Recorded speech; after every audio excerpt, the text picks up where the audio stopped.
ಎಫೆಸ ಪತ್ರಿಕೆ 1ನೇ ಅಧ್ಯಾಯ 18ನೇ ವಚನದಲ್ಲಿರ್ತಕ್ಕಂಥ ಸತ್ಯಗಳನ್ನು ನಾವು ಆಲೋಚಿಸ್ತಾ ಬಂದಿದ್ದೇವೆ. ಸತ್ಯವೇದ ಇರುವುದಾದ ದಯಮಾಡಿ ನೀವು ನನ್ನೊಟ್ಟಿಗೆ ಎಫೆಸ ಪತ್ರಿಕೆ 1ನೇ ಅಧ್ಯಾಯದಲ್ಲಿರ್ತಕ್ಕಂಥ 18ನೇ ವಚನದಲ್ಲಿರುವ ಸಂಗತಿಗಳನ್ನು ಗಮನಿಸಬೇಕೆಂಬುದಾಗಿ ಕೇಳಿಕೊಳ್ತೇನೆ. ಅಲ್ಲಿ ಹೀಗೆ ಬರೆಯಲ್ಪಟ್ಟಿದೆ, ಆತನು ನಿಮ್ಮ ಮನನೇತ್ರಗಳನ್ನು ಬೆಳಗಿಸಿ ಆತನಿಂದ ಕರೆಸಿಕೊಂಡವರು ನಿರೀಕ್ಷಿಸುವ ಪದವಿ ಎಂಥದೆಂಬುದನ್ನು, ದೇವಜನರೆಂಬ ಆತನ ಸ್ವಾಸ್ಥ್ಯದ ಮಹಿಮಾತಿಶಯವು ಎಂಥದೆಂಬುದನ್ನು, ನಂಬುವರಾದ ನಮ್ಮಲ್ಲಿ ಆತನು ಸಹಸ್ರ ಪರಾಕ್ರಮ ಎಷ್ಟು ಅತಿಶಯವಾದೆಂಬುದನ್ನು ನೀವು ತಿಳುಕೊಳ್ಳುವಂತೆ ಅನುಗ್ರಹಿಸಲಿ ಎಂಬುದಾಗಿ. ಇಂಗ್ಲೀಷಲ್ಲಿ ನೋಡುವಾಗ, the eyes of your understanding being enlightened, that you may know what is the hope of his calling, what are the riches of his glory, of his inheritance in the saints ಎಂಬುದಾಗಿ ಹೇಳಲ್ಪಟ್ಟಿದೆ. ದೇವರ ಮಾತುಗಳನ್ನು ನಮಗೆ ಆಶೀರ್ವದಿಸಿಕೊಳ್ಳಿ. ನಾವು ಪ್ರಾರ್ಥನೆ ಮಾಡೋಣ. ನಮ್ಮ ಪ್ರೀತಿಯುಳ್ಳ ತಂದೆಯಾದ ದೇವರೇ, ನಿನ್ನ ವಾಕ್ಯ ಸತ್ಯತೆಗಳನ್ನು ಗ್ರಹಿಸಿಕೊಳ್ಳುವಂತೆ ನಮಗೆ ಬೇಕಾದಂಥ ನಿನ್ನ ಆತ್ಮನ ಸಹಾಯವನ್ನು ಅನುಗ್ರಹಿಸು. ನಮ್ಮ ಮನನೇತ್ರವನ್ನು ಬೆಳಗಿಸು. ಪೌಲನು ದೇವಜನರಿಗೋಸ್ಕರ ಬೇಡಿದಂಥ ರೀತಿಯಲ್ಲಿ ಈ ದಿವಸದಲ್ಲಿ ಯಾರ್ಯಾರು ಈ ಕಾರ್ಯಕ್ರಮವನ್ನು ಕೇಳುತ್ತಿದ್ದಾರೆ, ದೇವರೇ, ಒಬ್ಬೊಬ್ಬರಲ್ಲಿ ದೇವರೇ ಅವ್ರ ಮನನೇತ್ರ ಬೆಳಗಿಸಲ್ಪಡಬೇಕಪ್ಪ ದೇವರೇ. ಆಗ ಮಾತ್ರ ನಾವು ಇನ್ನು ಶ್ರೇಷ್ಠತೆಯನ್ನು, ಮಹಿಮೆಯನ್ನು ದೇವರೇ, ನಾವು ನಿನಗೆ ಸಮರ್ಪಕವಾದ ಜೀವಿತವನ್ನೇ ಭೂಲೋಕದಲ್ಲಿ ಜೀವಿಸುವುದಕ್ಕೆ ನಮಗೆ ಸಾಧ್ಯ ಆಗ್ತದೆಯಪ್ಪ. ಇದಕ್ಕೆ ಅಡ್ಡಿಯಾಗಿರುವಂಥ ಎಲ್ಲ ಸಂಗತಿಗಳಿಂದ ನಮ್ಮನ್ನು ಬಿಡುಗಡೆ ಮಾಡು.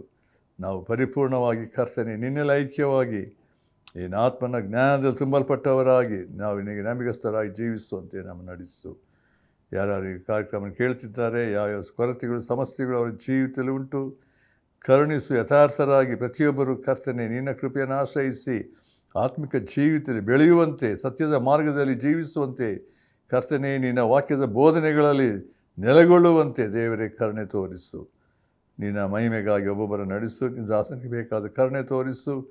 ನಾನು ನಿನ್ನ ಕೃಪೆಯನ್ನು ಆಶ್ರಯಿಸ್ತೇನಪ್ಪ. ನನ್ನ ಬಲದಲ್ಲಿ ಅಲ್ಲಪ್ಪ ಕರ್ತನ ಜ್ಞಾನ ಅಲ್ಲಪ್ಪ, ನಾನು ಎಂಥದ್ದು ಅಲ್ಲ, ನನ್ನ ಜೀವಿತದಲ್ಲಿ ನಿನ್ನ ಕೃಪೆಯನ್ನೇ, ನಿನ್ನ ಬಲವನ್ನೇ ಆಶ್ರಯಿಸ್ತೇನಪ್ಪ. ನನ್ನ ಮನನೇತ್ರ ಬೆಳಗಿಸಿ ದೇವರೇ, ನಾನು ಇನ್ನೊಂದು ಎಲ್ಲ ಸಮಯದಲ್ಲಿ ಎಲ್ಲ ಕಾಲದಲ್ಲಿ ಕಾಣುವಂತೆ, ಅನುಭವಿಸುವಂತೆ, ನಿನ್ನ ಮಯಪಡಿಸುವಂತೆ ನಾನು ಶುದ್ಧೀಕರಿಸಿ ನಿನ್ನ ಮಹಿಮೆಗಾಗಿ ನಡೆಸು. ಯೇಸು ಕ್ರಿಸ್ತನ ಹೆಸರಿನಲ್ಲಿ ಬೇಡ್ತೇವೆ ತಂದೆಯೇ, ಆಮೇನ್. ಈ ಒಂದು ವಾಕ್ಯದಲ್ಲಿ ನಾವು ನೋಡಿದಂತೆ ವಾಕ್ಯದಲ್ಲಿ ಪ್ರತ್ಯೇಕ 18ನೇ ವಚನದಲ್ಲಿರ್ತಕ್ಕಂಥ ಸತ್ಯಗಳನ್ನು ಕಳೆದ ನಮ್ಮ ಕಾರ್ಯಕ್ರಮದಲ್ಲಿ ನಾವು ಆಲೋಚನೆ ಮಾಡಿದ್ದೇವೆ. ಅದು ಮೊದಲನೇ ಸತ್ಯ ಏನಂದರೆ, ಆತನು ನಿಮ್ಮ ಮನನೇತ್ರಗಳನ್ನು ಬೆಳಗಿಸಲಿ ಎಂಬುದಾಗಿ 4 ಸತ್ಯಗಳನ್ನು ನಾವು ಆಲೋಚಿಸಲಿಕ್ಕಿದ್ದೇವೆ. ಈಗಾಗಲೇ ಮೊದಲನೆಯ ಸತ್ಯಗಳು ಅಂದರೆ ದೇವರು ಅಲ್ಲಿ ಪ್ರಾಮುಖ್ಯವಾಗಿ ಪೌಲನು ಪ್ರಾರ್ಥಿಸಿದಂಥ ರೀತಿ ಅಂದರೆ ನಿಮ್ಮ ಮನನೇತ್ರಗಳು ಏನಾಗಬೇಕಂತೆ ಬೆಳಗಿಸಲ್ಪಡಬೇಕು ಎನ್ನುವಂಥ ಇದೆಷ್ಟು ಅದರಲ್ಲಿ 8 ವಿಷಯಗಳನ್ನು ನಾವು ಕಳೆದ ಕಾರ್ಯಕ್ರಮದಲ್ಲಿ ಆಲೋಚನೆ ಮಾಡ್ತಾ ಬಂದೆವು. ಯಾವಾಗ ನಮ್ಮ ಮನನೇತ್ರಗಳು ಬೆಳಗಿಸಲ್ಪಡ್ತದೋ ಆಗ ನಾವು ದೇವರ ಶ್ರೇಷ್ಠತೆಯನ್ನು, ದೇವರ ಮಹಿಮೆಯನ್ನು ಮತ್ತು ಆತ ಸಮರ್ಪಕವಾದ ಜೀವಿತವನ್ನು ಭೂಲೋಕದಲ್ಲಿ ಪರಿಶುದ್ಧನಾದಂಥ ದೇವರಿಗೆ ತಕ್ಕ ಹಾಗೆ ನಡ್ಕೊಳ್ಳುವಂತೆ ನಮ್ಮ ಜೀವಿತ ಭೂಲೋಕದಲ್ಲಿ ಪರಲೋಕದ ಆನಂದದಿಂದ ತುಂಬಲ್ಪಟ್ಟವರಾಗಿ ನಾವು ಕರ್ತನಲ್ಲಿ ಐಕ್ಯವುಳ್ಳವರಾಗಿ ಕರ್ತನ ಮಯಪಡಿಸೋದಕ್ಕೆ ಸಾಧ್ಯ ಆಗುವಂಥದ್ದಾಗಿ. ಅದರಿಂದ ಇದು ನಮ್ಮ ಜೀವಿತದಲ್ಲಿ ಒಂದು ಪರಿಪೂರ್ಣತೆ ಸ್ಥಿತಿಗೆ, ಅದು ದೇವರ ಮಹಿಮೆಯಲ್ಲಿ ಐಕ್ಯವಾಗುವಂಥ ಸ್ಥಿತಿಗೆ ಅದು ನಮ್ಮನ್ನು ಈ ನಡೆಸುವಂಥ ಒಂದು ಸಂಗತಿ ಮತ್ತು ಈ ಪ್ರಾರ್ಥನೆ ಆಗಿದೆ ಎಂಬುದಾಗಿ ನೋಡ್ತೇವೆ. ನಾವು 2ನೇ ವಿಷಯಕ್ಕೆ ಬರುವಂಥ ಸಮಯದಲ್ಲಿ ಅಲ್ಲಿ ಪೌಲನು ಹೇಳ್ತಿರುವಂಥ ಮಾತೇನಂತ ಹೇಳಿದ್ರೆ, ಹೀಗೆ ಹೇಳ್ತಿದ್ದಾನೆ ಅಂದರೆ, ಆತನಿಂದ ಕರೆಸಿಕೊಂಡವರು ನಿರೀಕ್ಷಿಸುವ ಪದವಿ ಎಂಥದೆಂಬುದನ್ನು ತಿಳ್ಕೊಳ್ಬೇಕು ಎಂಬುದಾಗಿ. ಅಂದರೆ ಇಂಗ್ಲೀಷಲ್ಲಿ ನೋಡುವಾಗ that you may know what is the hope of his calling. ಇದು ಭಾಳ ಶ್ರೇಷ್ಠವಾದಂಥ ಸಂಗತಿ. ಏನಂದರೆ ನಾವು ದೇವರ ಶ್ರೇಷ್ಠತೆಯಲ್ಲಿ ದೇವರ ಕಾರ್ಯಗಳನ್ನು ತಿಳ್ಕೊಳ್ಳುವುದು ಮಾತ್ರವಲ್ಲ, ದೇವರನ್ನು ಕರೆದಂಥ ಸ್ಥಿತಿಯಲ್ಲಿ ಆತನ ಕರೆಯುವಿಕೆ ಎಷ್ಟು ಮಟ್ಟಿಗೆ ಶ್ರೇಷ್ಠವಾಗಿದೆ ಎಂಬುದನ್ನು ನಾವು ದೇವರಾತ್ಮನ ಸಹಾಯದಿಂದ ಇದನ್ನು ನಾವು ಧ್ಯಾನ ಮಾಡಲಿಕ್ಕಿದ್ದೇವೆ. ಆದ್ದರಿಂದ ಈ ಸಮಯದಲ್ಲಿ ನಾವು ದೇವರ ಕರೆಯುವಿಕೆ ಬಗ್ಗೆ ನೋಡಬೇಕಾದ್ರೆ ಇಲ್ಲಿ ಪೌಲನು ಪ್ರಾರ್ಥಿಸುವ ಒಂದು ಸಂಗತಿ ಅಂತ ಹೇಳಿದ್ರೆ, ಅದು ಏನು ದೇವರ ಕರೆಯುವಿಕೆ ಅಂತ ಹೇಳಿದ್ರೆ ಎಷ್ಟು ಮಟ್ಟಿಗೆ ಅದು ಶ್ರೇಷ್ಠವಾಗಿ ತಿಳ್ಕೊಳ್ಳುವಂಥದ್ದು ಭಾಳ ಪ್ರಾಮುಖ್ಯ. ದೇವರು ನನ್ನನ್ನು ಎಂತೆಂಥ ಸ್ಥಿತಿಲಿದ್ದಂಥ ನನ್ನನ್ನು ದೇವರು ಕರೆದಿದ್ದಾನೆ. God's calling is so different. ಅಂತ ಹೇಳಿದ್ರೆ ಅದನ್ನು ಯಾವಾಗಲೂ ದೇವರು ನಾವು ಎಂತೆಂಥ ಸ್ಥಿತಿಯಲ್ಲಿದ್ದಂಥ ನಮ್ಮನ್ನು ಕರುಣೆ ಕೃಪೆ ತೋರಿಸಿ ನಮ್ಮನ್ನು ಆಯ್ದುಕೊಂಡಂಥ ರೀತಿ ಕರೆದಂಥ ರೀತಿಯಲ್ಲಿ ಅದನ್ನು ಅರಿಯುವಾಗ ತಿಳ್ಕೊಳ್ಳುವಾಗ ದೇವರಿಗೆ ಎಷ್ಟೋ ರೀತಿಯಲ್ಲಿ ನಾವು ಸ್ತೋತ್ರ ಸಲ್ಲಿಸೋದಕ್ಕೆ ಸಾಧ್ಯ ಆಗ್ತದೆ ಎಂಬುದಾಗಿ ನಾವು ನೋಡ್ತೇವೆ. ಹೌದು, ದೇವರು ನಮ್ಮನ್ನು ಕರೆದಂಥ ಸಮಯ ಅಥವಾ ಎಲ್ಲ ಕಾರ್ಯಗಳನ್ನು ಗಮನಿಸುವಾಗ ಅದನ್ನು ಯಾವ ರೀತಿಯಲ್ಲೂ ನಾವು ಮರೆಯುವ ಸಾಧ್ಯತೆ ಇಲ್ಲ, ಅದು ಮರೆಯಬಾರದು ಎಂಬುದಾಗಿ ನೋಡ್ತೇವೆ. ಅಂದರೆ ದೇವರ ಧ್ವನಿ, ದೇವರು ನಮ್ಮ ಕೂಡ ವೈಯಕ್ತಿಕವಾದ ರೀತಿಯಲ್ಲಿ ಆತನು ಮಾತಾಡಿದ ರೀತಿ, ಆತ ನಮ್ಮನ್ನು ವಿಶೇಷವಾದ ರೀತಿಯಲ್ಲಿ ಸ್ಪರ್ಶಿಸಿದಂಥ ರೀತಿಯಲ್ಲಿ ನೋಡುವಾಗ ಅದು ಇತರ ಎಲ್ಲ ಸನ್ನಿವೇಶಗಳಲ್ಲಿ ಎಂತೆಂಥ ಒಂದು ಸ್ಥಿತಿಗತಿಗಳು ದಾಟಿ ಹೋಗುವಾಗ ದೇವರು ನಮ್ಮನ್ನು ಸ್ಪಷ್ಟವಾದ ರೀತಿಯಲ್ಲಿ ಕರೆದಂಥ ರೀತಿ ಅದು ಉತ್ಕೃಷ್ಟವಾದದ್ದು ಎಂಬುದಾಗಿ ನಾವು ನೋಡ್ತೇವೆ. ದೇವರ ಧ್ವನಿಯನ್ನು ಕೇಳಿಸಿಕೊಳ್ಳುವಂಥ ಸಂಗತಿಯಲ್ಲಿ ನಾವು ಅದರಲ್ಲಿ ಪ್ರತ್ಯೇಕವಾದಂಥ ಕಾರ್ಯಗಳನ್ನು ಗ್ರಹಿಸಿಕೊಳ್ಳುವುದಕ್ಕೆ ಸಾಧ್ಯತೆ ಆಗ್ತದೆ ಎಂಬುದಾಗಿ ನಾವು ನೋಡ್ತೇವೆ. ಅಲ್ಲಿ ದೇವರು ಅಬ್ರಾಮನ ಕರೆದಂಥ ರೀತಿಯನ್ನು ನಾವು ಆಲೋಚನೆ ಮಾಡುವಾಗ ಪ್ರತ್ಯೇಕವಾಗಿ ನಾವು ಆದಿಕಾಂಡ 12ನೇ ಅಧ್ಯಾಯದಲ್ಲಿ ನೋಡುವಾಗ ದೇವರು ಆತನನ್ನು ಕರೆಯುವಂಥ ಸಮಯದಲ್ಲಿ ಆತನು ಎಂಥ ರೀತಿಯಲ್ಲಿ ಆ ದೇವರಿಗೆ ಪ್ರತಿಧ್ವನಿಗೊಳಿಸಿದಂಥ ರೀತಿಯಲ್ಲಿ ಒದಗಿ ಅದನ್ನಾಗಿ ವಿಧಿಯನಾದಂಥ ರೀತಿ ನೋಡುವಾಗ ಹೇಗೆ ದೇವರ ಆಶೀರ್ವಾದಕ್ಕೆ ಆತನು ಏನಂತ ಹೇಳಿದ್ರೆ ಪಾತ್ರನಾದನು ಎಂಬುದಾಗಿ ನಾವು ಅದರಲ್ಲಿ ಕಂಡುಕೊಳ್ಳುವುದಕ್ಕೆ ಸಾಧ್ಯ ಆಗ್ತದೆ. ಹೌದು. ಅದರಿಂದ ಅಂದರೆ ದೇವರಲ್ಲಿ ನಾವು ದೇವರ ಧ್ವನಿಯನ್ನು ಏನು ಮಾಡ್ತದೆ, ನಮ್ಮ ಕರೆಯುವಿಕೆಯಲ್ಲಿ ದೇವರ ಉದ್ದೇಶ, ದೇವರ ಆಲೋಚನೆ, ದೇವರು ತಾನು ಮಾಡಬೇಕೆನ್ನುವಂಥ ಕಾರ್ಯಗಳನ್ನು ಸ್ಪಷ್ಟಪಡಿಸುವಾಗ, ದೃಢಪಡಿಸುವ ಸಮಯದಲ್ಲಿ ದೇವರು ತನ್ನ ವಿಶೇಷವಾದ ಇನ್ನೂ ಹೆಚ್ಚಿನ ಸತ್ಯಗಳನ್ನು, ದೇವರ ಕಾರ್ಯಗಳನ್ನು ದೇವರು ನಮ್ಮ ಗಮನಕ್ಕೆ ತರುವಾಗ, ಅದಕ್ಕೆ ಅಧೀನತೆ ಅವಿಧೇಯತೆ ತೋರಿಸುವಾಗ ಹೆಚ್ಚಿನ ಬೆಳಕನ್ನು, ಹೆಚ್ಚಿನ ಆಶೀರ್ವಾದಗಳನ್ನು ಹೊಂದುವುದಕ್ಕೆ ನಮಗೆ ಸಾಧ್ಯತೆ ಉಂಟು ಎಂಬುದಾಗಿ ನಾವು ನೋಡ್ತೇವೆ. ಮೋಶೆಯನ್ನು ಕರೆದಂಥ ಸಮಯದಲ್ಲಿ ನೋಡುವಾಗ ದೇವರು ಕಾರ್ಯಗಳನ್ನು ಪ್ರತ್ಯೇಕವಾಗಿ ಆಲೋಚನೆ ಮಾಡಬೇಕಾದ್ರೆ ಅಲ್ಲಿ ಇರುವಂಥದ್ದು ಏನಂದರೆ ಮೋಶೆ ಕೂಡ ಜೀವಿತದಲ್ಲಿ ದೇವರ ಕರೆಯುವಿಕೆ, ದೇವರ ಆಲೋಚನೆಗಳನ್ನು ಗ್ರಹಿಸಿಕೊಂಡಂಥ ಸ್ಥಿತಿಯಲ್ಲಿ ನೋಡಬೇಕಾದ್ರೆ ಆತನ ಜೀವಿತದಲ್ಲಿ ಎಂಥ ಸ್ಥಿತಿಲಿದ್ದನು. ದೇವರು ಜನಾಂಗವಾದ ಇಸ್ರಾಯೇಲರನ್ನು ದಾಸತ್ವ ನೊಗದಿಂದ ಬಿಡುಗಡೆ ಮಾಡಬೇಕಾದ್ರೆ ಆದಂಥ ಸಂಗತಿ ದೇವರಿಗೆ ಒಬ್ಬ ವ್ಯಕ್ತಿ ಬೇಕಾಗಿತ್ತು. ದೇವರ ಕಾರ್ಯಗಳನ್ನು ನಡೆಸುವುದಕ್ಕೋಸ್ಕರ ದೇವರ ಕರೆಯುವಿಕೆಗೆ ಒಳಪಡುವಾಗ ದೇವರು ಅವನ ಮೂಲಕವಾಗಿ ತನ್ನ ವಿಶೇಷವಾದಂಥ ಆತನ ನಾಯಕತ್ವದಲ್ಲಿ ಬಿಡುಗಡೆ ಮಾಡಿ ಮತ್ತು ನಡೆಸಿದಂಥ ರೀತಿ ನೋಡುವಾಗ ಏನಂದರೆ ಇಟ್ಸ್ ಅಮೇಝಿಂಗ್ ಎಂಬುದಾಗಿ ನಾನು ನೋಡ್ತೇನೆ.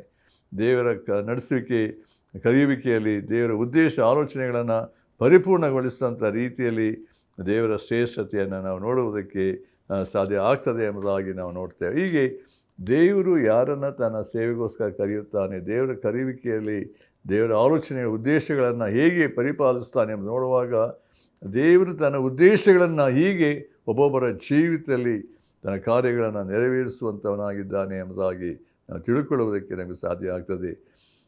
ದೇವರು ಯಾರನ್ನು ಕರೆಯುತ್ತಾನೋ ಅವರೆಷ್ಟೋ ಧನ್ಯರು ಎಂಬುದಾಗಿ ನಾವು ನೋಡಬೇಕು. ಅದು ಕರೆದಾತನ ಮೇಲೆ ಹಾತ್ಕೊಂಡಿದೆ, ನನ್ನ ಮೇಲೆ ಅಲ್ಲ. ದೇವರು ಯಾರನ್ನು ತನ್ನ ಸೇವೆಗೋಸ್ಕರ ಆರಿಸ್ಕೊಳ್ತಾನೆ, ತನ್ನ ಇಷ್ಟವನ್ನು, ತನ್ನ ಉದ್ದೇಶವನ್ನು ನೆರವೇರಿಸೋಕ್ಕೋಸ್ಕರ ಆತನು ಯಾರನ್ನು ಆರಿಸ್ಕೊಳ್ತಾನೆ, ದೇವರ ಪ್ರತ್ಯೇಕವಾಗಿ ಶಿಷ್ಯರನ್ನು ಆರಿಸ್ಕೊಂಡಂಥ ರೀತಿ ಯೇಸು ಕ್ರಿಸ್ತನು ಅವರ ಕರೆದಾಗ ಎಲ್ಲವನ್ನು ಬಿಟ್ಟು ಹಿಂಬಾಲಿಸಿದರು ಎಂಬುದಾಗಿ ನಾವು ನೋಡ್ತೇವೆ. ದೇವರ ಧ್ವನಿ, ಕರ್ತನ ಧ್ವನಿ ಕೇಳಿಸ್ಕೊಳ್ಳುವಾಗ, ದೇವರು ಅವರ ನಂಬಿಕೆಯನ್ನು ಉಂಟು ಮಾಡುವಾಗ ಅವರು ಹಿಂಬಾಲಿಸಿದಂಥ ರೀತಿಯಲ್ಲಿ ಅದು ಏನಂದರೆ ಅವರ ಜೀವಿತದಲ್ಲಿ ದೇವರು ಪ್ರತ್ಯೇಕವಾಗಿ ಎಂತೆಂಥ ಕಾರ್ಯಗಳು ಮಾಡಬೇಕೆಂಬುದನ್ನು, ದೇವರ ಉದ್ದೇಶಗಳನ್ನು ಮುಂದಿನ ಸಮಯಗಳಲ್ಲಿ ಅದನ್ನು ಕಂಡುಕೊಳ್ಳುವುದಕ್ಕೆ ಅವರಿಗೆ ಸಾಧ್ಯ ಆಗ್ತದೆ, ಆಯಿತು ಎಂಬುದಾಗಿ ನಾವು ನೋಡ್ತೇವೆ. ನಾವು 1 ಕೊರಿಂಥ 1ನೇ ಅಧ್ಯಾಯ 26ನೇ ವಚನದಲ್ಲಿ ನಾವು ಪ್ರತ್ಯೇಕವಾಗಿ ಅಲ್ಲಿ ಪೌಲನು ಕೆಲವು ಸತ್ಯಗಳನ್ನು ಅದರಲ್ಲಿ ಹೇಳ್ತಿದ್ದಾನೆ. ಅದನ್ನು ನಾನು ಆಲೋಚಿಸುವಾಗ ನಮ್ಗೆ ಗೊತ್ತಾಗ್ತದೆ ದೇವರು ಎಂತೆಂಥ ರೀತಿಯಲ್ಲಿ ಆತನು ಕರೆದನ್ನು ಕರೆಯುತ್ತಾನೆ ಎಂಬ ರೀತಿಯಲ್ಲಿ ಆ ವಾಕ್ಯಗಳು ನಮಗೆ ಹೇಳುವಂಥದ್ದಾಗಿದೆ. 1 ಕೊರಿಂಥ 1ನೇ ಅಧ್ಯಾಯ 26ನೇ ವಚನದಲ್ಲಿ ಹೀಗೆ ಉಂಟು. 26ನೇ ವಚನದಲ್ಲಿ ನೋಡುವಾಗ, ಸಹೋದರರೇ, ದೇವರು ನಿಮ್ಮನ್ನು ಕರೆದಾಗ ಎಂಥವರನ್ನು ಕರೆದನೆಂದು ಆಲೋಚಿಸಿರಿ. ನಿಮ್ಮೊಳಗೆ ಲೌಕಿಕ ದೃಷ್ಟಿಯಲ್ಲಿ ಜ್ಞಾನಿಗಳು ಅನೇಕರಿಲ್ಲ, ಅಧಿಕಾರಿಗಳು ಅನೇಕರಿಲ್ಲ, ಕುಲೀನರು ಅನೇಕರಿಲ್ಲ. ದೇವರು ಜ್ಞಾನಿಗಳನ್ನು ನಾಚಿಕೆಪಡಿಸುವುದಕ್ಕಾಗಿ ಈ ಲೋಕದ ಬುದ್ಧಿಹೀನರನ್ನು ಆರಿಸಿಕೊಂಡಿದ್ದಾನೆ.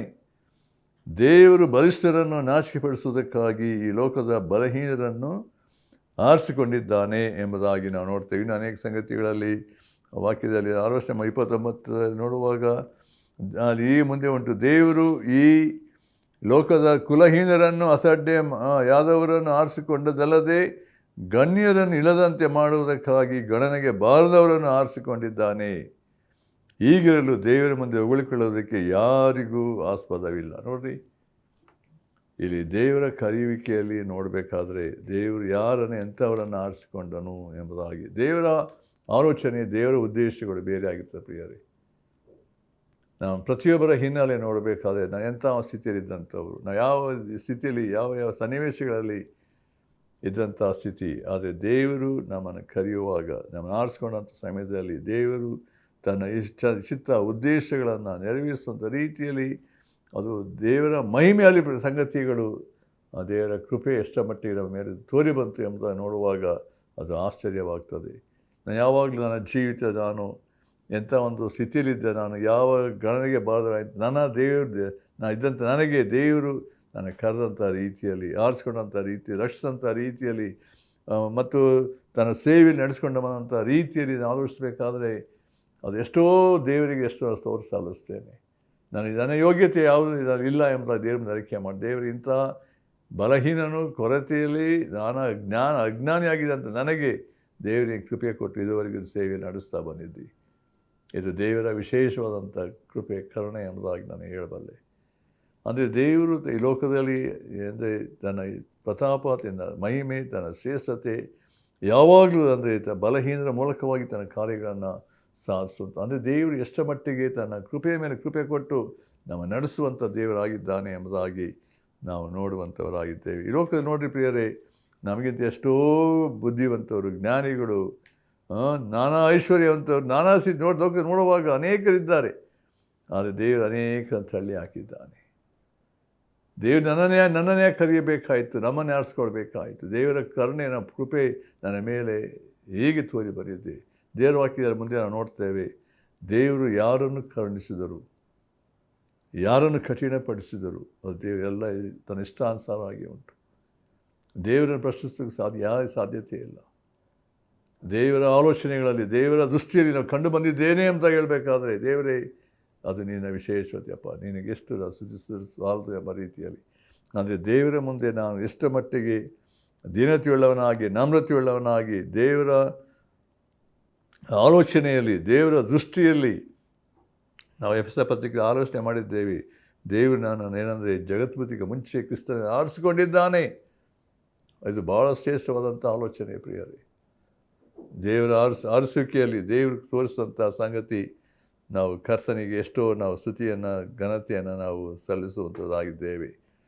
ಆಮೇಲೆ ನಾವು ಪ್ರತ್ಯೇಕವಾಗಿ ನಾವು ಯಾಕೋಬನ ಪತ್ರಿಕೆಯಲ್ಲಿ ನೋಡುವಾಗ 2ನೇ ಅಧ್ಯಾಯದಲ್ಲಿ ನೋಡುವಾಗ ಅಲ್ಲಿ ಸಹ ನೋಡ್ತೇವೆ, ಅಲ್ಲಿ ಬರೆಯಲ್ಪಟ್ಟಿದೆ 2:5 ಹೀಗೆ ಉಂಟು. ಅಲ್ಲಿ ಏನಂದರೆ, ನನ್ನ ಪ್ರಿಯ ಸಹೋದರರೇ ಕೇಳಿರಿ, ದೇವರು ಲೌಕಿಕ ವಿಷಯದಲ್ಲಿ ಬಡವರಾಗಿರುವವರನ್ನು ಆದುಕೊಂಡು ಅವರು ನಂಬಿಕೆಯಲ್ಲಿ ಏನಂತೆ ಐಶ್ವರ್ಯವಂತರಾಗಿಯೂ ತನ್ನನ್ನು ಪ್ರೀತಿಸುವವರಿಗೆ ತಾನು ವಾಗ್ದಾನ ಮಾಡಿದ ರಾಜ್ಯಕ್ಕೆ ಬಾಧ್ಯರಾಗಿಯೂ ಇರಬೇಕೆಂದು ನೇಮಿಸಲಿಲ್ಲವೋ. ಅಂದರೆ ದೇವರು ಲೌಕಿಕ ವಿಷಯದಲ್ಲಿ ಬಡವರಾಗಿರುವವರನ್ನು ಆದುಕೊಂಡು ಅವರು ನಂಬಿಕೆಯಲ್ಲಿ ಐಶ್ವರ್ಯವುಳ್ಳವರಾಗಿರಬೇಕೆಂಬುದಾಗಿ ಮತ್ತು ತನ್ನನ್ನು ಪ್ರೀತಿಸುವವರಿಗೆ ಏನಂದರೆ ತಾನು ವಾಗ್ದಾನ ಮಾಡಿದಂತೆಯೇ ಬಾಧ್ಯರಾಗಿರಬೇಕೆಂದು ನೇಮಿಸಿದನು. ಇದು ದೇವರಿಗೆ ಬಿಟ್ಟಂಥ ಆಲೋಚನೆ, ದೇವರ ಕಾರ್ಯ, ದೇವರ ಆಲೋಚನೆಗಳು ಎಂಬುದಾಗಿ ನೋಡ್ತೇವೆ. ಪೇತ್ರನು ಕೂಡ ಅದನ್ನು ಬರೀತಾನೆ. ಕೆಲವು ಸಂಗತಿಯನ್ನು ನೋಡಬೇಕಾದ್ರೆ ಅಲ್ಲಿ 2ನೇ ಪೇತ್ರ 1:10 ನಾವು ನೋಡಬೇಕಾದ್ರೆ ಹೀಗೆ ಉಂಟು. 2ನೇ ಪೇತ್ರ 1:10 ಏನಂದರೆ ಹೀಗೆ ಬರೀತಿದ್ದಾನೆ, ಆದ್ದರಿಂದ ಸಹೋದರರೇ, ದೇವರು ನಿಮ್ಮನ್ನು ಕರೆದನ್ನು ಆದುಕೊಂಡದ್ದನ್ನು ದೃಢಪಡಿಸಿಕೊಳ್ಳುವುದಕ್ಕೆ ಮತ್ತಷ್ಟು ಪ್ರಯಾಸಪಡಿರಿ. ಹೀಗೆ ನೀವು ಮಾಡಿದರೆ ಎಂದಿಗೂ ಎಡುವುದಿಲ್ಲ. ಇಲ್ಲಿ ಪೇತ್ರನ ಒಂದು ಸಂಗತಿ ಅಂದರೆ, ದೇವರ ಕರೆಯುವಿಕೆಯಲ್ಲಿ ದೇವರು ನಿಮ್ಮನ್ನು ಆದುಕೊಂಡಂಥ ಸಂಗತಿಗಳನ್ನು ದೃಢಪಡಿಸ್ಕೊಳ್ರಿ. ನಾನಾ ಒಂದು ರೀತಿಯಲ್ಲಿ ಏನಂದರೆ ಕನ್ಫ್ಯೂಷನ್, ನಾನಾ ರೀತಿಯಲ್ಲಿ ದೇವರನ್ನ ಕರೆದಿದ್ದಾನೋ ಇಲ್ಲವೋ, ನಾನಾ ಟೆಸ್ಟಿಂಗ್, ದೇವರು ಪುಟಕ್ಕೆ ಹಾಕುವಾಗ, ಶೋಧನೆಗಳು ಬರುವಾಗ, ನಾನಾ ಥರವಾದಂಥ ಸನ್ನಿವೇಶಗಳಲ್ಲಿ ದಾಟಿ ಹೋಗುವಂಥ ಸಮಯದಲ್ಲಿ ಕುಗ್ಗಿ ಹೋದಂಥ ಸಂಗತಿಗಳು, ಭಯದ ಸಂಗತಿಗಳು, ವಾತಾವರಣಗಳು ಬರುವಾಗ ಅನೇಕ ವೇಳೆ ಮುಂದೆ ಏನು ಮಾಡಬೇಕು ತಿಳಿಯದ ರೀತಿಯಲ್ಲಿ ನಾನಾ ಸನ್ನಿವೇಶಕ್ಕೆ ನಾವು ಹೋಗ್ತೇವೆ. ಆದರೆ ಇಲ್ಲಿ ದೇವರ ಮಕ್ಕಳಿಗೆ ಪ್ರತ್ಯೇಕವಾಗಿ ಆತನ ಹೇಳಬೇಕಾದ್ರೆ ಇಲ್ಲಿ ಹೇಳಬೇಕಾದ್ರೆ ಪೇತ್ರ ಹೇಳಬೇಕಾದ್ರೆ ದೇವರು ಆದುಕೊಂಡದನ್ನು ಮತ್ತು ಏನಂದರೆ ದೇವರು ಏನಂತ ಹೇಳಿದ್ರೆ ಕರೆದನ್ನು ದೃಢಪಡಿಸ್ಕೊಳ್ಳೋದಕ್ಕೋಸ್ಕರ ಮತ್ತಷ್ಟು ಪ್ರಯಾಸಪಡು. ಹೀಗೆ ಮಾಡಿದರೆ ಏನಂದರೆ ನೀವು ಬಿದ್ದು ಹೋಗೋದಿಲ್ಲ, ಎಂದಿಗೂ ಎಡುವುದಿಲ್ಲ ಎಂಬುದಾಗಿ ನಾವು ನೋಡ್ತೇವೆ. ಇದು ಇರುವಂಥ ಒಂದು ಸಂಗತಿ. ಸೊ ಅದರಿಂದ ಈ ಸತ್ಯಗಳನ್ನು ನಾವು ಗ್ರಹಿಸಿಕೊಳ್ಳಬೇಕಾದ್ರೆ ದೇವರೇ ನಮ್ಮ ಜೀವಿತಗಳಲ್ಲಿ, ದೇವರೇ ನಿನ್ನ ಒಂದು ಕರೆಯುವಿಕೆಯಲ್ಲಿ ನೀನು ಆದುಕೊಂಡಂಥ ಸಂಗತಿಗಳಲ್ಲಿ ನಾವು ಎಷ್ಟರ ಮಟ್ಟಿಗೆ ನಾವು ಕರ್ತನೆಯನ್ನು ಆನಂದಿಸೋದಕ್ಕೆ ಸಾಧ್ಯ. ಅದರಿಂದ ಪೌಲನು ಈ ಸಭೆಗೋಸ್ಕರ ಪ್ರಾರ್ಥಿಸಬೇಕಾದ್ರೆ ಅದು ಹೇಳ್ತಿರುವಂಥ ಸಂಗತಿ ಏನಂದರೆ ಪ್ರಾಮುಖ್ಯವಾಗಿ ಏನಂದರೆ ಅದು ಹೇಳಬೇಕಾದ್ರೆ ಆತನಿಂದ ಕರೆಸಿಕೊಂಡವರು, ದೇವರಿಂದ ಕರೆಸ್ಕೊಂಡು ದೇವರು ನಮ್ಗೆ ಕರೆದಿದ್ದಾನೆ, ಕರೆಸ್ಕೊಂಡಂಥವರು ಏನಂತ ಹೇಳಿದ್ರೆ ಅವರು ಇರುವಂಥ ಸ್ಥಿತಿಯಲ್ಲಿ ಮುಂದಿನ ಸಂಗತಿ ನೋಡಲಿಕ್ಕಿದ್ದೇವೆ. ನಡೆಸುವ ಪದವಿ ಹೇಗಿರಬೇಕೆಂಬ ರೀತಿಯಲ್ಲಿ that you may know what is the hope of his calling.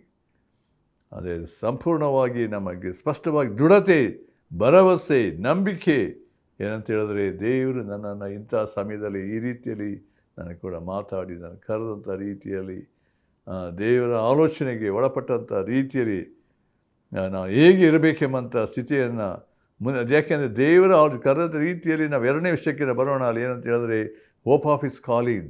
ನಾನು ಇರುವಂಥ ಸಂಗತಿ ಅಂದರೆ ಕರೆಯಲ್ಲಿರುವಂಥ ನಿರೀಕ್ಷೆ ಏನೆಂಬುದನ್ನು ತಿಳ್ಕೊಳ್ಬೇಕು ಎಂಬುದಾಗಿ ಸಂಗತಿ. ದೇವರು ಕರೆದಂಥ ರೀತಿಯಲ್ಲಿ ಅಂದರೆ ನಿರೀಕ್ಷೆ ಅಂತ ಹೇಳಿದ್ರೆ ಯಾವ ಉದ್ದೇಶಕ್ಕಾಗಿ ದೇವರನ್ನು ಕರೆದಿದ್ದಾನೆ, ಇದು ಭಾಳ ವಿಶೇಷವಾದ ಸಂಗತಿ. ದೇವರ ಜನರಿಗೆ ದೇವರು ಕೊಟ್ಟಿರುವಂಥ ನಿರೀಕ್ಷೆ ಎಂಥದ್ದಾಗಿದೆ, ನಮ್ಮ ನಿರೀಕ್ಷೆ ಏನಾಗಿದೆ ಈ ದಿನಗಳಲ್ಲಿ, ನಮ್ಮ ನಂಬಿಕೆ ಯಾವ ಸ್ಥಿತಿಯ ಮಟ್ಟದಲ್ಲಿ ಉಂಟು, ನಮ್ಮ ಮುಂದೆ ಏನಾಗ್ತೇವೆ ಅಂದರೆ ನಮ್ಮ ದೃಷ್ಟಿ, ನಮ್ಮ ನಿರೀಕ್ಷೆ ಏನಂತ ಹೇಳಿದ್ರೆ ಯಾವಾಗಲೂ ಕರ್ತನ ಕಡೆ ಇರುವಂಥದ್ದು. ಇಲ್ಲಿ ಅದು ಪೌಲನ ಒಂದು ಸಂಗತಿ ಏನಂತ ಹೇಳಿದ್ರೆ ದೇವರ ಕರೆಯುವಿಕೆಯಲ್ಲಿ ಮಾತ್ರ ದೇವರ ನಿರೀಕ್ಷೆಯಲ್ಲಿ ನಾವು ಇಡಬೇಕಾದಂಥ ದೃಷ್ಟಿಕೋನ ಅದು ಕರ್ತನು ಮತ್ತು ಪರಲೋಕದ ರಾಜ್ಯದ ಪರಲೋಕದ ಸಂಗತಿಗಳಾಗಿರಬೇಕು. ಅದಕ್ಕೋಸ್ಕರ ಕೊಲೊಸ್ಸೆ ಪತ್ರಿಕೆ ನಾವು ಪ್ರತ್ಯೇಕ 3ನೇ ಅಧ್ಯಾಯ ನೋಡುವಾಗ ನೀವು ಮೇಲಿನ ಮೇಲೆ ಮನಸ್ಸಿಡ್ರಿ, ಭೂ ಸಂಬಂಧವಾದಗಳ ಮನಸ್ಸಿಡಬೇಡ್ರಿ, ಏಕೆಂದರೆ ಕ್ರಿಸ್ತ ಸತ್ತಿರಲ್ಲ. ನಾವು ನಮ್ಮ ದೇವರಿಗೆ ಯೇಸು ಕ್ರಿಸ್ತನಿಗೆ ಮರೆಯಾಗಿಡಲ್ಪಟ್ಟಿದೆ. ಅದರಿಂದ ಮೇಲುಗಳ ಮೇಲೆ ಭರವಸೆ ಇಟ್ಟು ದೃಷ್ಟಿಸಿರಿ ಎಂಬಾರಿ ಅಂದರೆ ನಮ್ಮ ದೃಷ್ಟಿ ನಿತ್ಯತ್ವದ ಪ್ರಜ್ಞೆಯಲ್ಲಿ ನಾವು ಜೀವಿಸಬೇಕೆಂಬಂಥ ಸಂಗತಿ. ಪ್ರಿಯರೇ, ದೇವರ ಮಕ್ಕಳ ಜೀವಿತದಲ್ಲಿ ನಾವು ಆಲೋಚಿಸಬೇಕಾದರೆ ದೇವರು ನಮ್ಮನ್ನು ಪಾಪದಿಂದ ಬಿಡುಗಡೆ ಮಾಡಿರುವಾಗ, ನಮ್ಮ ರಕ್ಷಿಸಿರಬೇಕಾದರೆ, ನಾವು ದೇವರ ಅನ್ಯೋನ್ಯತೆಗೆ ಸೇರಿ ಬಂದಿರುವಾಗ, ಯಾವಾಗ ನಮ್ಮ ಮನನೇಯತೆಗಳು ಬೆಳಗಿಸಲ್ಪಡ್ತದೋ, ಯಾವಾಗ ದೇವರು ನಮ್ಮ ಜೀವಿತದಲ್ಲಿ ಆತ ಮಾಡುವಂಥ ಕಾರ್ಯಗಳು ಅಂತ ಹೇಳಿದ್ರೆ ಕರ್ತನ ಕರೆದಂಥ ಉದ್ದೇಶವನ್ನು ನನ್ನ ಜೀವಿತದಲ್ಲಿ ನಾನು ಪರಿಪೂರ್ಣ ಮಾಡಿ ಮುಗಿಸಬೇಕು. ಅದನ್ನು ಆ ಕರ್ತನು ಕೊಟ್ಟಂಥ ನಂಬಿಕೆ ನಿರೀಕ್ಷೆಯಲ್ಲಿ ನಾನು ಮುಂದೆ ಸಾಗಬೇಕು ಎಂಬ ರೀತಿಯಲ್ಲಿ ಕರ್ತನು ಕೊಟ್ಟಿರೋ ಓಟವನ್ನು ಪರಿಪೂರ್ಣಗಳು ಓಡಿ ಮುಗಿಸಬೇಕೆಂಬಂಥ ಆ ಸ್ಥಿತಿಗೆ ದೇವರು ನಮ್ಮನ್ನು ಏನು ಮಾಡ್ತಾರಂತೆ ರೂಪಿಸಿ ನಡೆಸುವಂಥವನಾಗಿದ್ದಾನೆ. ಅದರಿಂದ ನಮ್ಮಲ್ಲಿ ದೂರದೃಷ್ಟಿ ಅಂತ ಹೇಳಿದ್ರೆ ಈ ಲೋಕದಲ್ಲಿ ಅಕಸ್ಮಿತವಾಗಿ ಬಂದಂಥವನಲ್ಲ. ದೇವರು ನಾನು ಎಂಥ ದುರಾವಸ್ಥೆಯಲ್ಲಿ ನಾಶವಾಗಬೇಕಾಗಿ ನನ್ನನ್ನು ದೇವರು ಆರಿಸಿ ಪ್ರತ್ಯೇಕಿಸಿ ಆ ನಿತ್ಯ ಜೀವನ ಕೊಟ್ಟಿರುವಾಗ, ಪಾಪದ ಬಿಡುಗಡೆ ಮಾಡಿರುವಾಗ, ಪರಲೋಕ ಸ್ವಾಸ್ಥ್ಯಕ್ಕೆ ನಾನು ದೇವರನ್ನು ಕರೆದಿರುವಾಗ, ಈ ಲೋಕದಲ್ಲಿ ದೇವರು ನನ್ನನ್ನು ತನ್ನ ಉದ್ದೇಶಗಳನ್ನು ತನ್ನ ಚಿತ್ತ ನೆರವೇರಿಸೋಸ್ಕರ ನನ್ನನ್ನು ಏನಂದರೆ ಆರಿಸಿ ಪ್ರತ್ಯೇಕಿಸಿರುವಾಗ ನನ್ನ ಜವಾಬ್ದಾರಿಕೆಯಲ್ಲಿ ನಾನು ಎಷ್ಟರ ಮಟ್ಟಿಗೆ ನಾನು ಕರ್ತನ ಕೃಪೆಯನ್ನು ಆಶ್ರಯಿಸಿ ನಾನು ಕರ್ತನಿಗೆ ತಕ್ಕಾಗಿ ಸಮರ್ಪಕವಾದ ಜೀವಿತವನ್ನು ನಾವು ಜೀವಿಸಬೇಕೆಂಬಂಥ ಸಂಗತಿ ದೇವರು ನಮಗೆ ಕೊಡುವಾತನಾಗಿದೆ. ಅಂದರೆ ದೇವರು ತನ್ನ ಆತ್ಮನ ಮೂಲಕವಾಗಿ ಪ್ರಕಟಿಸುವಂಥ ಸಂಗತಿ ಅಂದರೆ ನಾವು ಕಾಣದಿರುವುದನ್ನು ನೋಡಿ ಲಕ್ಷಿಸಿ ಅದನ್ನೇ ಎದುರು ನೋಡುವಂಥ ಒಂದು ಸಂಗತಿ ದೇವರು ನಮಗೆ ಕೊಟ್ಟಿದ್ದಾನೆ ಎಂಬುದಾಗಿ ನಾವು ನೋಡ್ತೇವೆ. ನಾವು ರೋಮಪುರ ಪತ್ರಿಕೆಯಲ್ಲಿ ನಾವು ನೋಡಬೇಕಾದ್ರೆ 5ನೇ ಅಧ್ಯಾಯದಲ್ಲಿ ಒಂದು ಮಾತನ್ನು ಅಲ್ಲಿ ಸಂಗತಿಯನ್ನು ಪ್ರತ್ಯೇಕವಾಗಿ ನೋಡಬೇಕಾದ್ರೆ 2ನೇ ವಚನದಲ್ಲಿ ಹೀಗೆ ಬರೆಯಲ್ಪಟ್ಟಿದೆ. ಅಲ್ಲಿ ನಾವು ಪ್ರತ್ಯೇಕವಾದನ್ನು ಪೌಲನು ಅದೇ ರೋಮಪುರ ಪತ್ರಿಕೆ ಆತನ ಬರೆಯಬೇಕಾದ್ರೆ ಹೆಚ್ಚಿನ ಸತ್ಯಗಳನ್ನು ಗ್ರಹಿಸಿಕೊಳ್ಳುವಂಥ ಸ್ಥಿತಿಗೆ ಆತನ ನೋಡ್ತೇವೆ. 5:2 ಹೀಗೆ ಉಂಟು. ಏನಂದರೆ ನಾವು ಈಗ ನೆಲೆಗೊಂಡಿರುವ ದೇವರ ಕೃಪಾಶ್ರಯದಲ್ಲಿ ಆತನ ಮುಖಾಂತರವೇ ನಂಬಿಕೆಯಿಂದ ಪ್ರವೇಶವಾಯಿತು ಮತ್ತು ದೇವರ ಮಹಿಮೆಯನ್ನು ಹೊಂದುವೆಂಬ ಭರವಸೆಯಿಂದ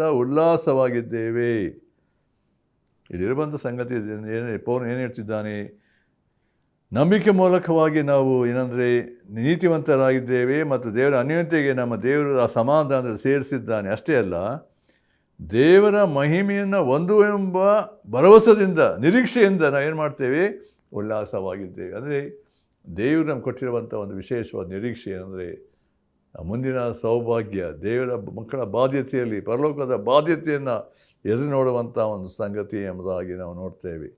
ಯೇಸು ಕ್ರಿಸ್ತನು ತಾನು ಏನಂತ ಹೇಳಿದ್ರೆ, ತನ್ನ ಪ್ರಾರ್ಥಿಸುವಾಗ ಯೋಹಾನ ಸುವಾರ್ತೆ 17ನೇ ಅಧ್ಯಾಯದಲ್ಲಿ ಒಂದು ಮಾತನ್ನು ಪ್ರತ್ಯೇಕವಾಗಿ ಆತ ಪ್ರಾರ್ಥಿಸುವಾಗ ಹೇಳಿದಂಥ ಮಾತನ್ನು 17ನೇ ಅಧ್ಯಾಯದಲ್ಲಿ ನೋಡ್ತೇವೆ. 17 ಅದರ ಪ್ರತ್ಯೇಕ 24ನೇ ವಚನದಲ್ಲಿ ಹೀಗೆ ಉಂಟು. ಏನಂತ ಹೇಳಿದ್ರೆ, ತಂದೆಯೇ, ನೀನು ಯಾರನ್ನು ನನಗೆ ಕೊಟ್ಟಿಯೋ ಅವರು ನಾನಿರುವ ಸ್ಥಳದಲ್ಲಿ ನನ್ನ ಕೂಡ ಇದ್ದುಕೊಂಡು ಲೋಕವು ಹುಟ್ಟುವುದಕ್ಕಿಂತ ಮುಂಚೆಯೇ ನೀನು ನನ್ನನ್ನು ಪ್ರೀತಿಸಿ ನನಗೆ ಕೊಟ್ಟಿರುವ ಮಹಿಮೆಯನ್ನು ನೋಡಬೇಕೆಂದು ಇಚ್ಛಿಸುತ್ತೇನೆ. ಇಲ್ಲಿ ಯೇಸು ಕ್ರಿಸ್ತನು ತನ್ನ ನಂಬಿದಂಥ ಜನರಿಗೋಸ್ಕರ ಪ್ರಾರ್ಥಿಸುವಾಗ, ತಂದೆಯ ಹತ್ತಿರ ಬೇಡಿಕೊಳ್ಳುವಾಗ ಆತನು ಮಾಡಿದಂಥ ಉತ್ಕೃಷ್ಟವಾದಂಥ ಒಂದು ಏನಂದರೆ ಪ್ರಾರ್ಥನೆ, ತಂದೆಯೇ ಇರುವಂಥ ಸಂಗತಿ ನೋಡ್ರಿ. ಅಲ್ಲಿ ನೀನು ಯಾರನ್ನು ನನಗೆ ಕೊಟ್ಟಿಯೋ, ಇಲ್ಲಿ ತನ್ನ ಶಿಷ್ಯರ ಬಗ್ಗೆ ಆತ ಹೇಳಬೇಕಾದ್ರೆ ಕೊಟ್ಟಿಯೋ ಅವರು ಏನಂದರೆ ನಾನಿರುವ ಸ್ಥಳದಲ್ಲಿ ನನ್ನ ಕೂಡ ಇದ್ದುಕೊಂಡು, ಆಮೇಲೆ ಲೋಕವು ಹುಟ್ಟುವುದಕ್ಕಿಂತ ಮುಂಚೆಯೇ ನೀನು ನನ್ನನ್ನು ಪ್ರೀತಿಸಿ ನನಗೆ ಕೊಟ್ಟಿರುವ ಮಹಿಮೆಯನ್ನು ನೋಡಬೇಕೆಂದು ಇಚ್ಛಿಸ್ತೇನೆ. ದೇವರ ಯೇಸು ಕ್ರಿಸ್ತನ ಸಂಗತಿ ಉದ್ದೇಶಗಳು ಏನಂದರೆ ತನ್ನ ಜನರು, ತನ್ನ ವಿಶ್ವಾಸಿಗಳು, ತನ್ನ ಮಕ್ಕಳು, ಶಿಷ್ಯರು ದೇವರ ಮಹಿಮೆ, ದೇವರ ಶ್ರೇಷ್ಠತೆಯನ್ನು ಕಾಣಬೇಕೆನ್ನುವಂಥ ಸಂಗತಿಗಳ ಬಗ್ಗೆ ಆತನು ಹೇಳ್ತಿದ್ದಾನೆ, ಪ್ರಾರ್ಥಿಸಿದ್ದಾನೆ. ನೀನು ನನಗೆ ಕೊಟ್ಟಿರುವಂಥ ಮಹಿಮೆ ಅವರು ನೋಡಬೇಕೆಂಬುದು ಇಚ್ಛಿಸ್ತೇನೆ ಎಂಬುದಾಗಿ. ನಾವು ರೋಮಪುರ ಪತ್ರಿಕೆ ನಾವು ಇನ್ನೊಂದು ಸಂಗತಿಯನ್ನು ನೋಡ್ತೇವೆ. ಅಲ್ಲಿರುವಂಥ ಸಂಗತಿ 8ನೇ ಅಧ್ಯಾಯದಲ್ಲಿ ಇರುವಂಥ ಮಾತು ಇನ್ನೊಂದು ಸಂಗತಿ ಏನಂದರೆ 8:30 ಹೀಗೆ ಉಂಟು. ಅಲ್ಲಿ ಏನಂದರೆ, ಮತ್ತು ಯಾರನ್ನು ಮೊದಲು ನೇಮಿಸಿದನೋ ಅವರನ್ನು ಕರೆದನು, ಯಾರನ್ನು ಕರೆದನೋ ಅವರನ್ನು ನೀತಿವಂತರೆಂದು ನಿರ್ಣಯಿಸಿದನು, ಯಾರನ್ನು ನೀತಿವಂತರೆಂದು ನಿರ್ಣಯಿಸಿದನೋ ಅವರನ್ನು ಮಹಿಮಾ ಪದವಿಗೆ ಸೇರಿಸಿದನು. ಇಲ್ಲಿ ದೇವರ ಕಾರ್ಯ ಏನಂತ ಹೇಳಿದ್ರೆ, ದೇವರು ಯಾರನ್ನು ಕರೆಯುತ್ತಾನೋ ಅವರನ್ನು ನೀತಿವಂತರಿಂದ ಎಣಿಸ್ತಾನೆ. ಅಷ್ಟೇ ಅಲ್ಲ, ನೀತಿವಂತ ಅಷ್ಟಕ್ಕೆ ಇಲ್ಲಿ ನಿಂತಿಲ್ಲ, ಅವರನ್ನು ಕೊನೆಗೆ ಮಹಿಮಾ ಪದವಿಗೆ ಸೇರಿಸುವಂಥವನಾಗಿದ್ದಾನೆ, ಮಹಿಮೆಯ ಘನತೆಗೆ ನಡೆಸುವಂಥ ಒಂದು ಸಂಗತಿ. ಅಂದರೆ ದೇವರ ಆಲೋಚನೆಯಲ್ಲಿ ಹೇಗೆ ಕಾರ್ಯಗಳು ಉಂಟು ಎಂಬುದಾಗಿ ನಾವು ನೋಡ್ತೇವೆ. 1 ಥೆಸಲೋನಿಕ ಪತ್ರಿಕೆಯಲ್ಲಿ ನಾವು ನೋಡುವಾಗಲೂ ಅಲ್ಲಿ ಇನ್ನೊಂದು ಸತ್ಯವನ್ನು ನಾವು ನೋಡ್ತೇವೆ. ಅಲ್ಲಿ 1 ಥೆಸಲೋನಿಕ ಪತ್ರಿಕೆ 2ನೇ ಅಧ್ಯಾಯದಲ್ಲಿ 12ನೇ ವಚನದಲ್ಲಿ ನಾವು ಹೀಗೆ ನೋಡುವಾಗ, ನಾವು ನಿಮ್ಮಲ್ಲಿ ಪ್ರತಿಯೊಬ್ಬನಿಗೆ ಬುದ್ಧಿ ಹೇಳುತ್ತಾ ಧೈರ್ಯಪಡಿಸ್ತಾ ತನ್ನ ರಾಜ್ಯ ಪ್ರಭಾವಗಳಲ್ಲಿ ಪಾಲುಗಾರಾಗುವುದಕ್ಕೆ ಕರೆಯುವ ದೇವರಿಗೆ ಯೋಗ್ಯರಾಗಿ ನೀವು ನಡ್ಕೊಳ್ಳಬೇಕೆಂದು ಖಂಡಿತವಾಗಿ ಹೇಳುತ್ತಾ ಇದ್ದೇನೆಂಬುದು ನಿಮಗೆ ತಿಳಿದದೆ. ಅಂದರೆ ಇಲ್ಲಿ ಪೌಲನ ಒಂದು ಆಲೋಚನೆ ಉದ್ದೇಶಗಳು ನೋಡಿ ಯಾವ ರೀತಿ ಉಂಟು ಅಂತ ಹೇಳಿದ್ರೆ, ತನ್ನ ರಾಜ್ಯ ಪ್ರಭಾವಗಳಲ್ಲಿ ಪಾಲ್ಗಾರಾವುದಕ್ಕೆ ಕರೆಯುವ ದೇವರಿಗೆ ನೀವು ಯೋಗ್ಯರಾಗಿ ನಡ್ಕೊಳ್ಬೇಕು. ಅಂದರೆ ದೇವರು ನಮ್ಮನ್ನು ಎಂಥ ಒಂದು ಶ್ರೇಷ್ಠವಾದಂಥ ಪ್ರಭಾವ ಸ್ಥಿತಿಗೆ, ಮಹಿಮೆಗೆ ನಮ್ಮನ್ನು ಕರೆದಿದ್ದಾನೆ. ಆ ಒಂದು ಸ್ಥಿತಿಗೆ, ಸ್ಟ್ಯಾಂಡರ್ಡ್ ತಕ್ಕಂತೆ, ಘನತೆಗೆ ತಕ್ಕ ಹಾಗೆ ನಾವು ನಡ್ಕೊಳ್ಳಬೇಕು, ಜೀವಿಸಬೇಕು ಎನ್ನುವಂಥದ್ದು ದೇವರ ಉದ್ದೇಶ ಎಂಬುದಾಗಿ ನಾವು ಅಲ್ಲಿ ನೋಡ್ತೇವೆ. ನಾವು ಪ್ರತ್ಯೇಕವಾಗಿ ಪ್ರಕಟಣೆ ಪುಸ್ತಕ 21 ನಾವು ಅದನ್ನು ನೋಡುವಾಗ ಅಲ್ಲಿ 22, 21ರಲ್ಲಿ ನಾವು ಪ್ರತ್ಯೇಕವಾಗಿ ಇರುವಂಥ ಸತ್ಯತೆ ನೋಡುವ ಪರಲೋಕ ದರ್ಶನ ನೋಡ್ತೇವೆ. 21 ಇರುವಂಥ 2:4ರಲ್ಲಿ ನೋಡಬೇಕಾದ್ರೆ ಅಲ್ಲಿ ಇರುವಂಥ ಸಂಗತಿ ಅನೇಕ ಸಂಗತಿ ಉಂಟು. ಇದಲ್ಲದೆ ಪರಿಶುದ್ಧ ಪಟ್ಟಣವಾದ ಹೊಸ ಯೆರೂಸಲೇಮ್ ಪರಲೋಕದಿಂದ ದೇವರ ಬಳಿಯಿಂದ ಇಳಿದು ಬರುವುದನ್ನು ಕಂಡೇನು. ಅದು ತನ್ನ ಗಂಡನಿಗೋಸ್ಕರ ಅಲಂಕೃತರಾದ ಮೊದಲಿಗಿತಿಯಂತೆ ಶೃಂಗರಿಸಲ್ಪಟ್ಟಿತು. ಆಮೇಲೆ ಅಲ್ಲಿರುವಂಥ ಸಂಗತಿ ನೋಡಿ ಪೂರ್ತಿ ಓದಬೇಕಾದ್ರೆ ನನಗೆ ಸಮಯ ಸಾಲದು, ಆದರೂ ಅದನ್ನು ವಾಕ್ಯ ಓದುವಾಗ ಗೊತ್ತಾಗ್ತದೆ.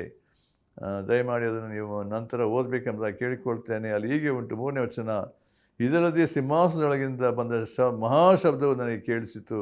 ಅದು ಈಗೋ ದೇವರ ನಿವಾಸವು ಮನುಷ್ಯರಲ್ಲಿ, ಅದೇ ಆತನು ಅವರೊಡನೆ ವಾಸ ಮಾಡುವನು, ಅವನು ಆತನಿಗೆ ಪ್ರಜೆಗಳಾಗಿರುವರು, ದೇವರು ತಾನೇ ಅವರ ಸಂಗಡ ಇರುವನು.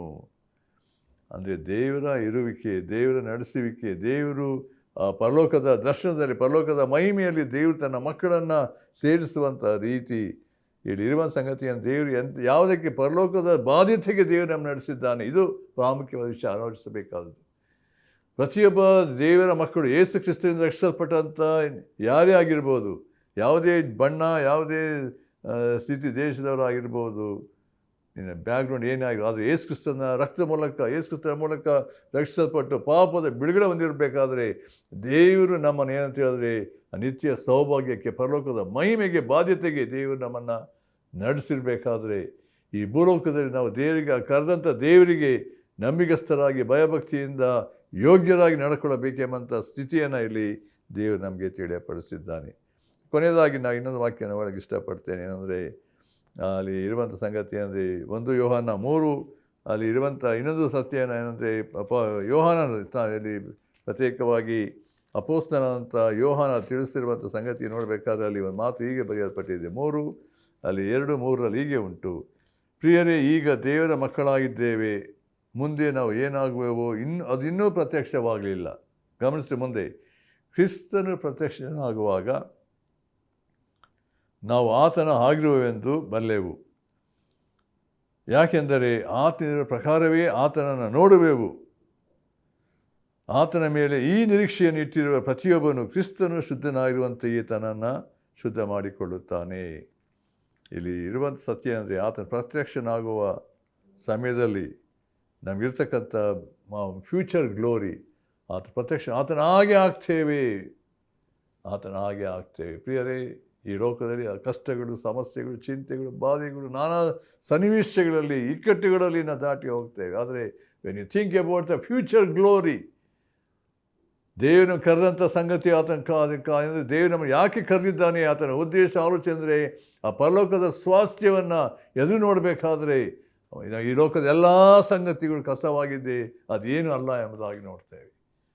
ಅದರಿಂದ ದೇವರು ನಮ್ಮನ್ನು ಇಂಥ ಸೌಭಾಗ್ಯಕ್ಕೆ, ಮಹಿಮೆಗೆ ನಮ್ಮನ್ನು ಕರೆದಿರುವಾಗ ಈ ಭೂಲೋಕದಲ್ಲಿ ದೇವರ ಕೃಪೆಯನ್ನು ಆಶ್ರಯಿಸಿ, ಕರ್ತನೇ ನಿನ್ನನ್ನು ಎಲ್ಲ ಸಮಯದಲ್ಲಿ ನೋಡುತ್ತಾ ನಿನಗೆ ಸಮರ್ಪಕವಾದ ಜೀವಿಸುವಂತೆ ನನಗೆ ಕೃಪೆ ಕೊಡು ಎಂಬುದಾಗಿ ನಾವು ಪ್ರಾರ್ಥಿಸಬೇಕಾಗಿ ದೇವರ ಈ ಮಾತುಗಳನ್ನು ನಮಗೆ ಆಶೀರ್ವದಿಸಲಿ. ನಾವು ಕರ್ತನಿಗಾಗಿ ಇನ್ನೂ ಹೆಚ್ಚಾಗಿ ಪ್ರತಿಷ್ಠೆ ಮಾಡಿಕೊಂಡು ಕರ್ತನಿಗಾಗಿ ಜೀವಿಸೋಣ.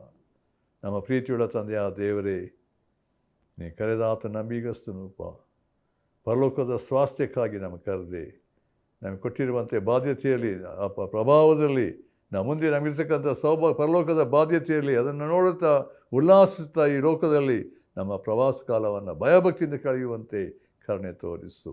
ಮತ್ತು ಈ ವಾಕ್ಯದ ಸತ್ಯತೆಗಳಲ್ಲಿ ನಾವು ಕರ್ತನೆ, ನಾವು ದಿನೇ ನಿನ್ನ ವಾಕ್ಯದಲ್ಲಿ ನಿನ್ನಲ್ಲಿ ಬೆಳೆಯುತ್ತಾ ನಿನ್ನ ಹಾಗೆ ಆಗುವಂತೆ ನಮ್ಮನ್ನು ನಡೆಸು. ಯೇಸು ಕ್ರಿಸ್ತನ ಹೆಸರಿನಲ್ಲಿ ಬೇಡ್ತೇವೆ ತಂದೆಯೇ, ಆಮೆನ್.